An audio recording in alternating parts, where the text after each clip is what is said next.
Адыраспан бел ауруына ем болады. Сіздермен бірге пайдалы кеңестер арнасы. Құрметті оқырман, арнамызға жазылып, арнамыздағы жаңалықтардан қапы қалмас үшін қоңырауша батырмасын басып қоюларыңызды сұраймыз. Адыраспан түйетабандар тұқымдасына жататын тарамдалған бұтағы мол, 1000 жылдық шөптесінді өсімдік. Оның жапырақтары кезектесе орналасады. Бозғылт сары гүлдері жеке-жеке өседі. Жемісі қоңыр түсті. Диаметр 1 сантиметрдей шар тәріздес қауашақ. Биіктігі 30-60 сантиметрдей мамыр-шілде айларында гүлдейді. Қазақстанда, еліміздің батыс өңірінде, Кавказ бен Орта Азияда кездеседі. Негізінен сортаң далаларда, елді мекендерге таяу алқаптарда, сонымен қатар құрғақ, тасты беткейлерде өседі.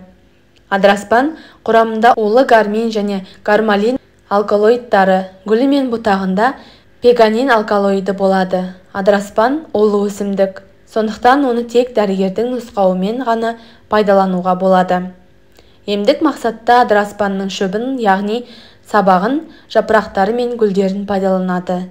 Адыраспан ежелден белгілі дәрілік өсімдік.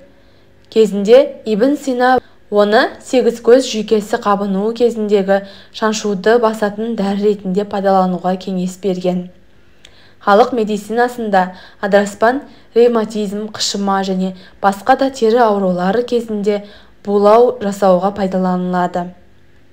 Ал шөбінен жасалған қайнатпа суық тигенде безгек ауруларына, жүйке жүйесінің әлсіреуіне және ұстама ауруларына ем болады. Адыраспанды Кавказ халқы ұйықтататын дәрі ретінде пайдаланады. Оның шөбін жағып, түтінімен бас ауруын емдейді және жұқпалы ауру сырқауы бар адам жатқан бөлмені ыстап залалсыздандырады. Емдік қасиеті жағынан адыраспан Орта Азияда ертеден белгілі болған. Бұл жерде оның ұрығын зығыр тұқымымен қосып демікпені емдейді. Қара немесе қызыл бұрышқа араластырып, тері ауруларына қарсы жағады. Тер шығаратын дәрі ретінде, сонымен қатар ревматизмді емдеуге қолданады. Адыраспан шөбінің қайнатындысы мен тұнбасы бас ауруды басып, адамды тыныштандырады. Сырқатты асқындырмауға көмектеседі. Сонымен қатар белге суық тигенде адыраспан көмегімен емдеуге болады. Ол үшін кептірілген, ұнтақталған 50 грамм адыраспан шөбін шүберекке түйіп, сыртынан қайнаған су құяды.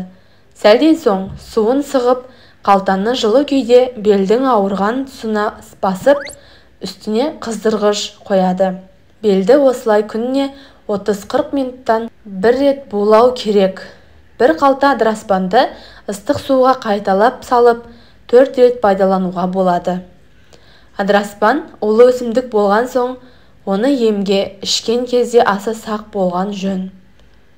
Сіздермен бөліскім келгені осылар еді достар. Пайдаланып көріңіздер. Ем болсын, ауырмаңыздар. Келесі видеоға дейін аман сау жүріңіздер.